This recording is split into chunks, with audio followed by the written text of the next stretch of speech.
Yeah, I know Yes. that your YouTube link. Yes. I was able to see them. Yes, it's, and I try to post it every Sunday. It should, and I think if you hit the subscribe button, it notifies you when I finish posting it. If you put the bell, you have to turn on the bell. Oh, I probably have to do that, yeah. No, I mean, we do. When you subscribe, then you have to make sure the bell is on. Oh, okay. I'm glad one of us knows what I'm doing, and I'm glad it's you. Well, just on the notifications. Okay. They're not notified. Yeah, I haven't, as you can see, every week I'm learning something more and more and more. Yeah. Anyway, yeah. Gordon, Yes. did you find out how to turn on the transcript? You mean to show them simultaneously? Oh, wait a minute, never mind, That's on Zoom. not- Yeah, that's on Zoom. Yeah, it's also on WebEx and that I've used on Webinar. I think they offer that feature. I don't have a WebEx subscription. It's not very expensive. I just don't. I use Zoom more than anything else.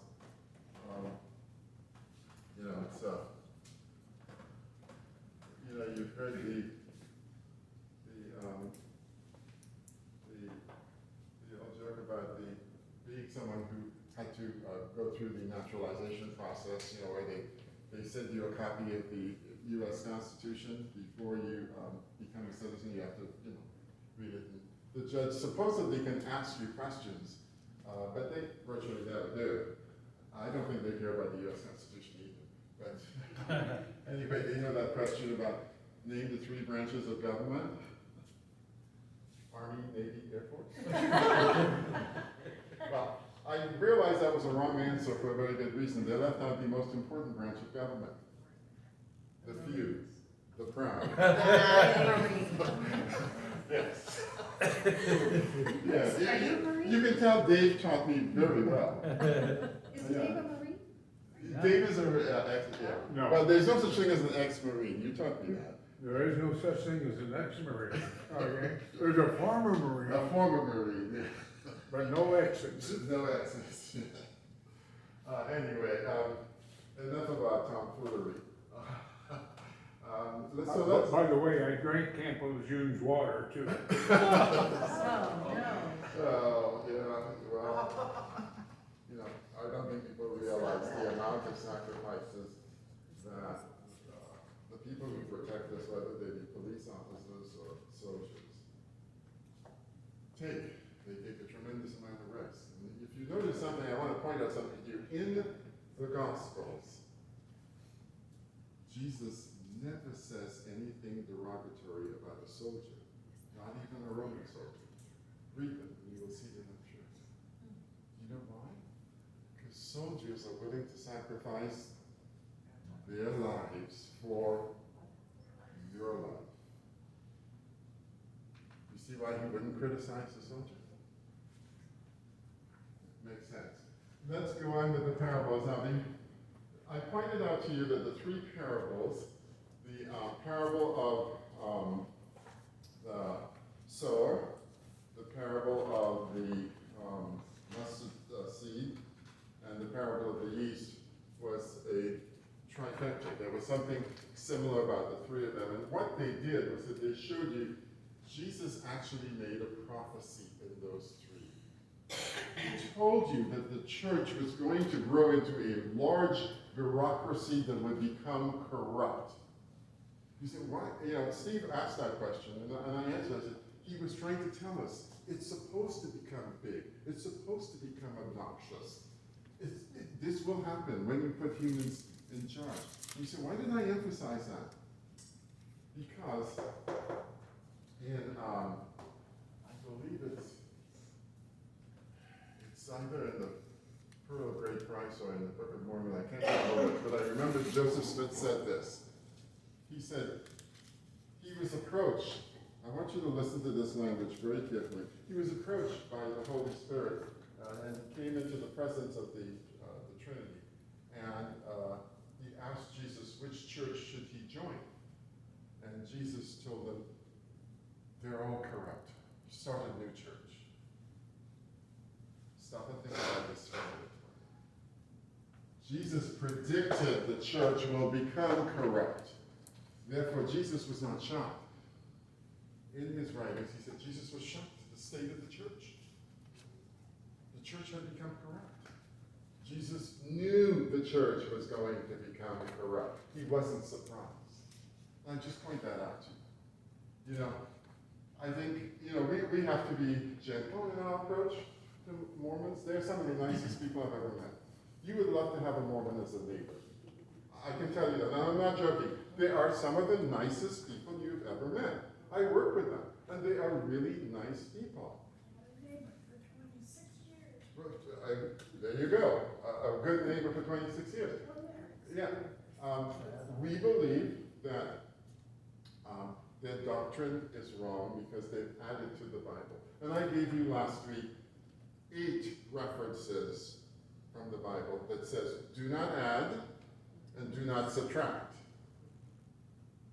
And that's, once you see somebody adding and subtracting to the Bible, beware.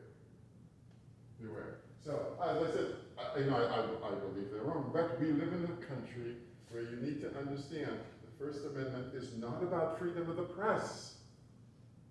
It's about freedom of religion, because freedom of religion gives you freedom of thought and freedom of belief, from which is derived freedom of the press to print any Bible you want, to say whatever you want. So those are all derived rights. What the First Amendment is about. Having studied the First Amendment when I got my citizenship, it's about freedom of religion. The people who came to this continent, who left an extremely comfortable and highly civilized Europe to come to the wilderness of America, came because they wanted what? They wanted Bloomies and Tiffany's?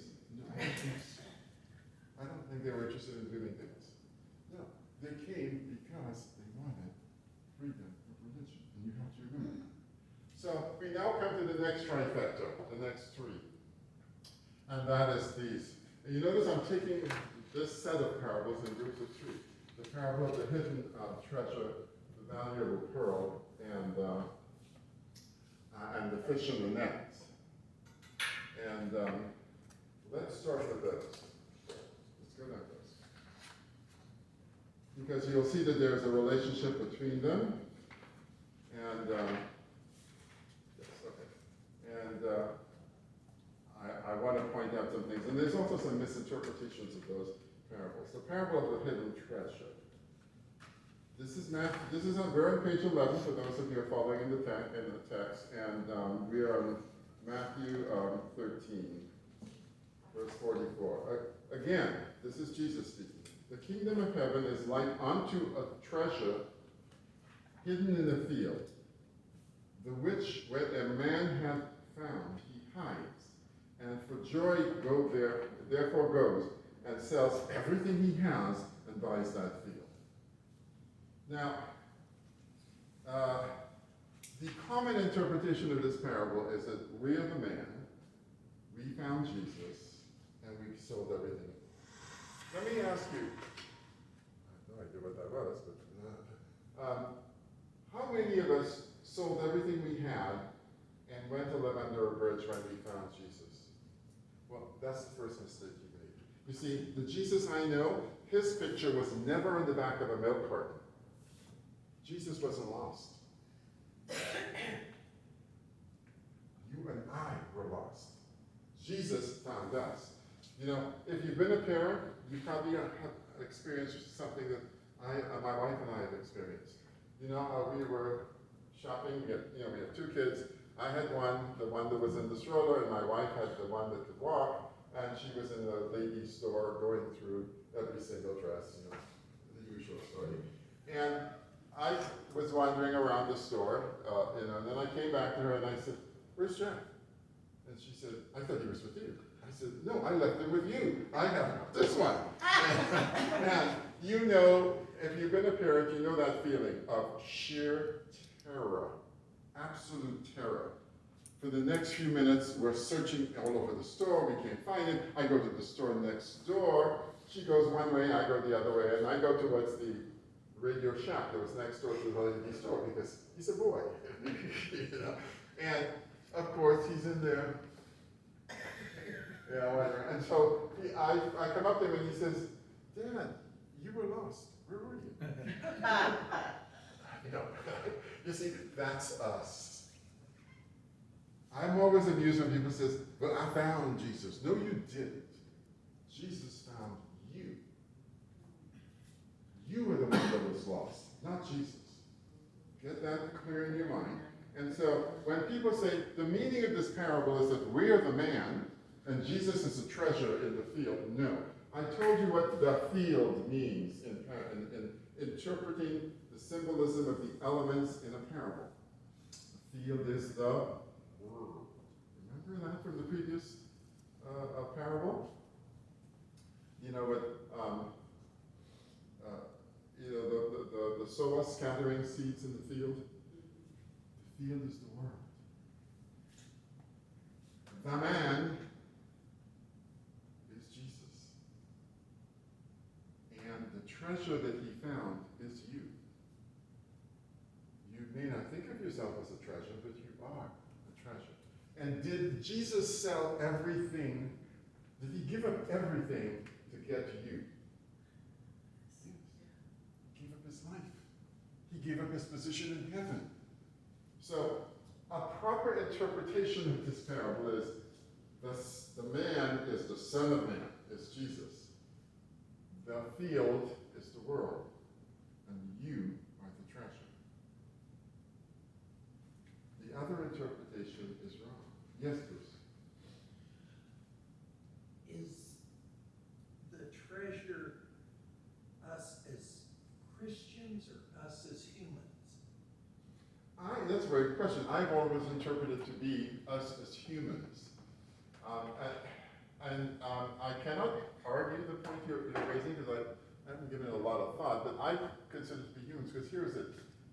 God said that his paramount wish is that none would perish and that all would come to everlasting life.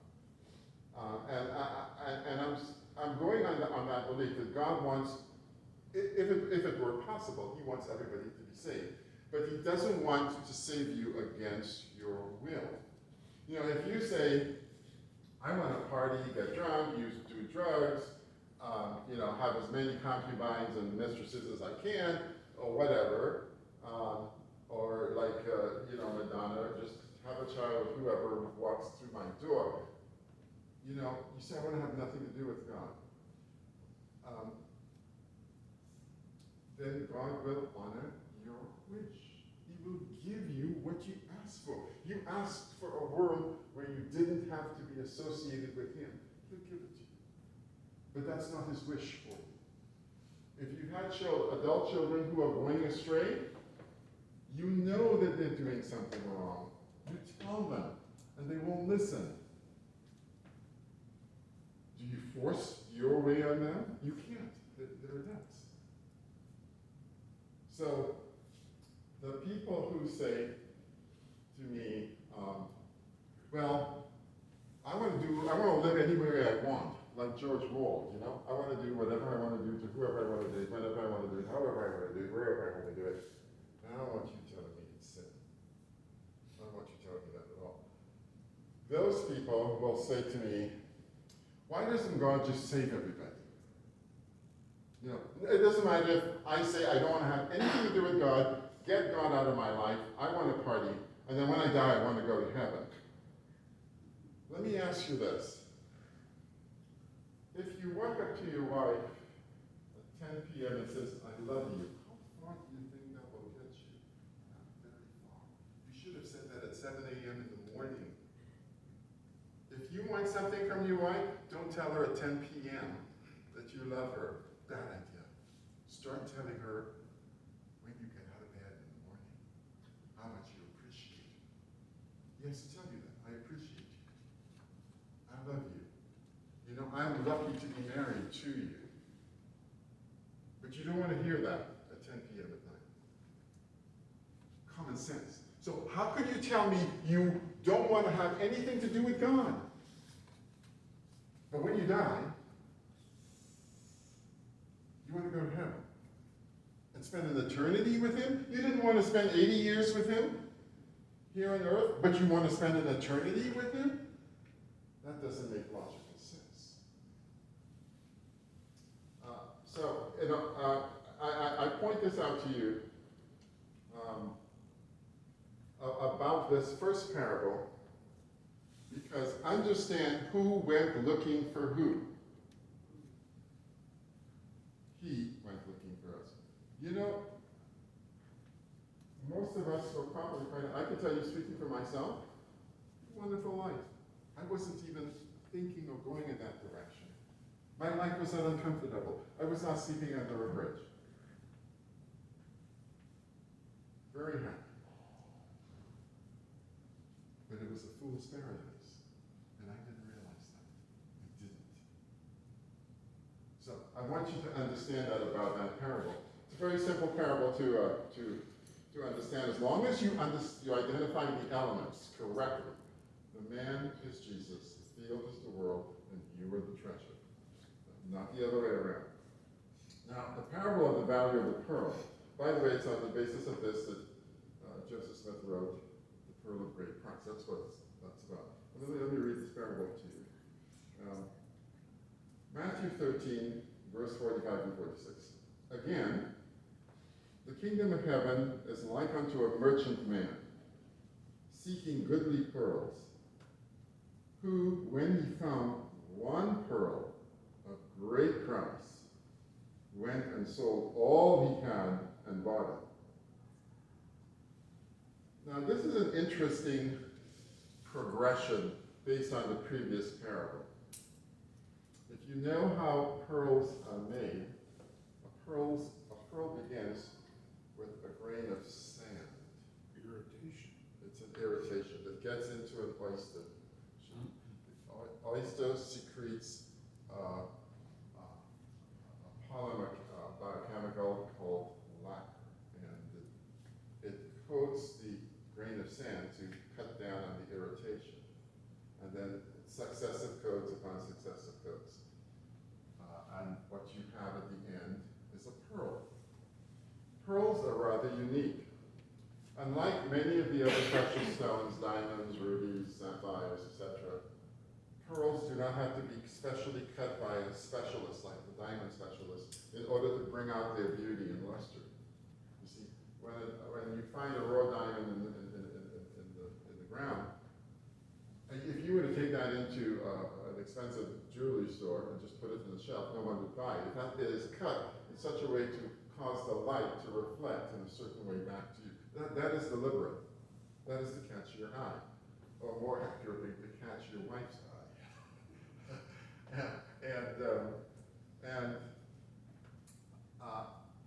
It is unique. The pearl does not have to be cut. It does not have to be shaved. It does not have to be polished. A pearl is good just the way it is. Which is one of the reasons that they're so highly prized and very, very valuable. One of the Roman emperors, his wife had an entire evening gown made of pearls. They figured that at the price of pearls at that time, which by the way were imported from China because they didn't know the secret. The Western world did not know the secret of how to make pearls at that point in history. They figured it would have cost probably the equivalent of $1 million, that dress she was wearing. Give you an idea of the extravagance of the Roman Empire. So how do we interpret this parable? Pearls, you notice, again, there is a similarity to the previous one. Who do you think is the pearl of great price? The merchant man? Jesus. In other words, again, who is the man? You notice the two parables are the same, and this is why I'm saying that the people who interpret the first parable, opposite to the way I'm interpreting it, I believe are making an error. But that's my opinion. You can say, well, Gordon, I don't very long list of people, you know. But I believe that one of the things you notice about Jesus is the consistency of his word. There's nothing, he doesn't say one thing over here and a totally opposite thing over there. There's a consistency throughout. And believe it or not, you are the treasure. You see, when you are in Jesus Christ, you are wrapped in Jesus Christ. God sees you as perfect. You say, but, you know, I'm kind of a rotten person. I know. But God sees you as perfect. You are the treasure. And that's why I go back to it says, God's wish is that none should perish, that all should come to everlasting life. As I told you before, Jesus started only one corporation when he walked the earth, and that was called the church.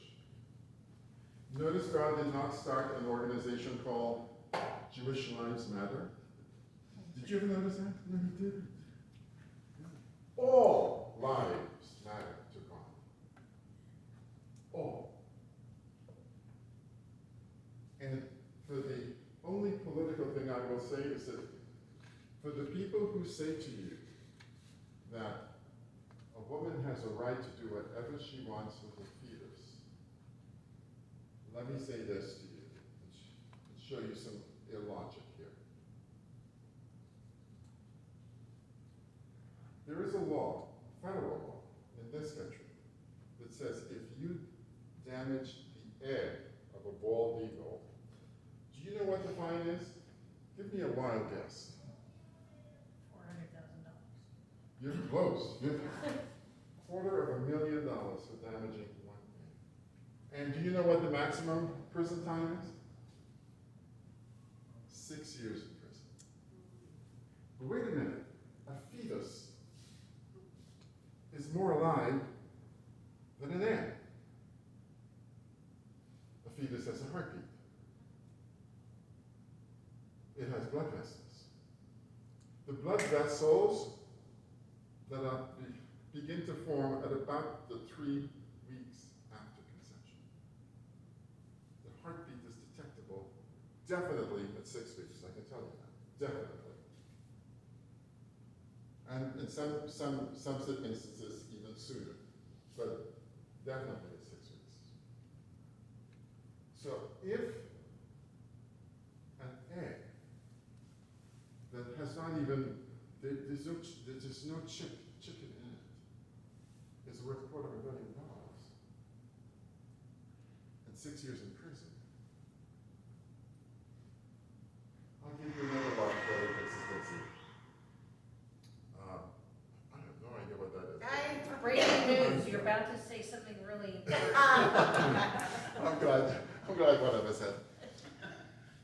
If you get drunk, get in your car, and smash into a pregnant lady, killing her and her child, does the prosecutor, who is very pro-abortion, say, I'm only going to charge you with one murder because the other one was just flesh?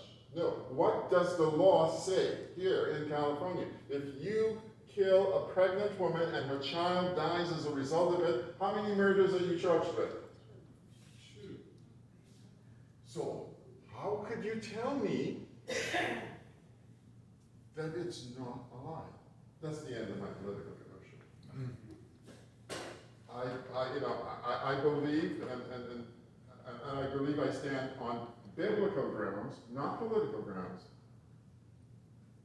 that killing a fetus is wrong. Biblically wrong. I gave you the references in Deuteronomy and in Exodus previously. But anyway, enough about that.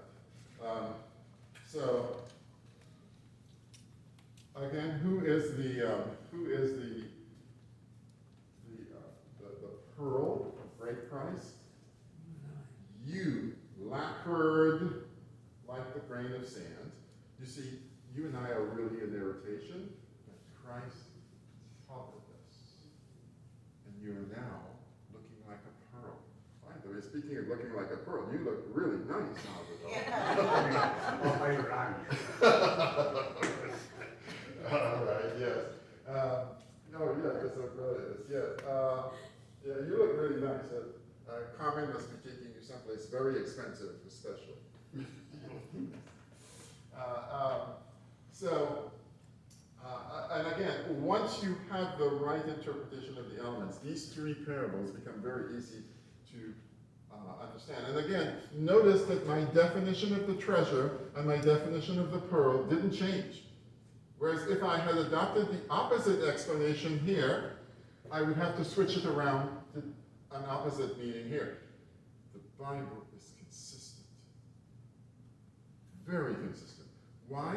Because who do you think made the oyster? Who do you think made the pearl? Who do you think made the birds to be evil symbols? The same person that's giving the parables. So they know what they're talking about. When he says, the birds of the air came in and settled in the tree. He knows what he's talking about when he's talking about the pearl. The pearl is an excellent example of us covered in blood of Jesus Christ. That's our lacquer.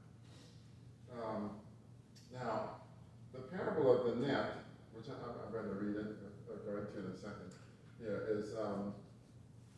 is the third parable in this group, and I wanted you to see it. It's in Matthew 13, verses 47 to 50. Again, the kingdom of heaven is like unto a net that was cast into the sea and gathered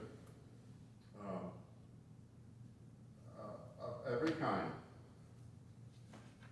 which when it was full, they drew to shore and sat down and gathered the good into vessels, but cast the bad away. So shall it be at the end of the world. The angels shall come forth and sever the wicked from around the just, and shall cast them into the furnace of fire. There will be wailing and gnashing of teeth. A lot of people don't like those last few verses. A lot of people don't like the idea and concept of hell. Like Shadrach, Meshach, and Abednego. They were cast into the fire. Why they can't? Jesus, by the way, talked more about hell than he did about heaven. Yeah, you know, it's people don't like the other, but the people who says I don't believe in hell, and you know, I think of a very brilliant filmmaker, Woody Allen, who says he doesn't believe in hell. He doesn't want to go to heaven, he just doesn't believe in hell. And that hell, if there is a hell, it's for the people he doesn't like. And that's, he's not kidding. I mean, he's probably extremely honest. Most of us are like that. You know, we think that the people we don't like, our quote-unquote enemies, should go there. And the nice people like me shouldn't. No, hold on here, hold on. Let's go and look at this very, very carefully. This is a picture of a fisherman hauling in a net with a big catch. In the net, some of the fish are edible and some are not. As you know, in Exodus and again in Deuteronomy, God outlines that fishes with scales can be eaten and fishes without scales cannot. I'm sure you're well aware of that. And so that certain things like, for example, shark don't have scales, and therefore they're considered unclean. Now, Does catfish fillets fall into that? yes, I'm afraid so. Yeah, interestingly, you know, when I came to North America, I didn't know what a catfish was, but we have a fish in the Caribbean that is very similar. It must be a cousin to the catfish here, and we call it dogfish. It was very interesting. And it is exactly like a catfish. And yes, people there fry it too. We eat it too. So, you know, Jesus said, all things, you can eat anything you want. That's what he told Peter. So I'm going on that. Now, Jesus outlines three major aspects of the kingdom in these three parables. The first concerns the treasure. As I pointed out to you, the treasure is us. But if you look at these three parables, you see a progression here. The first parable of the treasure in the field, some theologians have interpreted that to be Israel. Israel was a special treasure, a peculiar treasure to God in the field, in the world of Gentiles. And the purpose of Israel was to shine as a light in a dark place and to evangelize the world. They didn't quite do that, and God was not surprised. He wasn't shocked. Again, remember, God lives in eternity. He sees everything, past, present, future. He knows that, so he's not shocked by anything. But he did that for whatever reason. I mean, some people have said he did it in order to show mankind, teach mankind a lesson. He selected a special group of people, and they were special not because they were taller, more handsome, good-looking, or they looked like John Wayne. No. They were special because